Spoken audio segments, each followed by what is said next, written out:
Well, I'll just say to you, we're on the side of low and middle income working New Zealanders who are struggling with early childcare costs.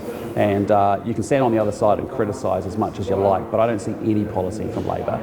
And I think you guys at the same time are giving us a hard time about where's your policy, where's your alternatives. And I don't see Labor supporting low and middle income workers with the tax relief. I don't see them supporting us with respect to the FamilyBoost. There are 60,000 families that have already been helped through the FamilyBoost program. As you know, we've increased the coverage, we've increased the thresholds recently, just in the last few weeks. That in theory should lead to another 20,000 or so families being eligible.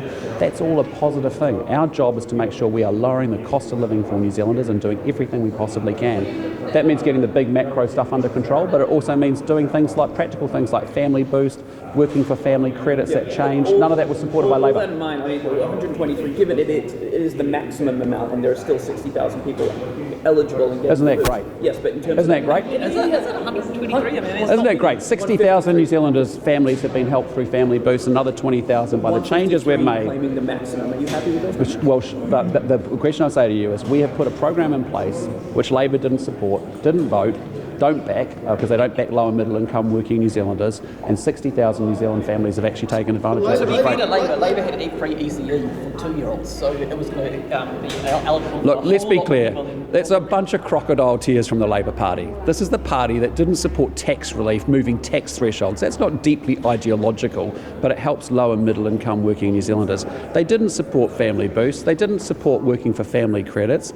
They don't talk about helping construction workers by getting on board and reversing their U-turn on our fast track.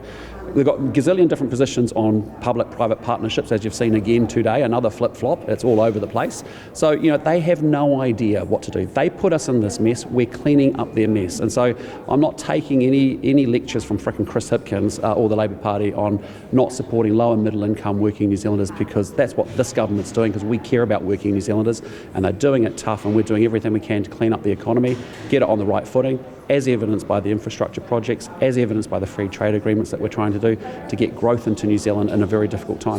Calling you frickin' Chris Hipkins, what do you make of that language? I mean, look, I think they're getting really desperate.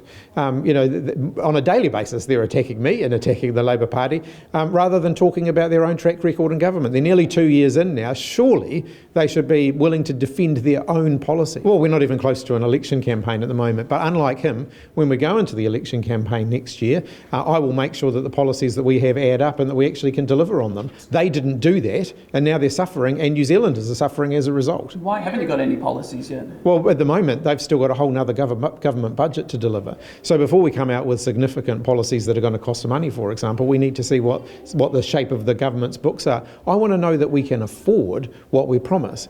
We can't make those calculations at the moment. The National Party made huge promises at the last election. You will remember Christopher Luxon and Nicola Willis both saying, we know our numbers, we know numbers, we can count, we can do these things. Turns out they can't count.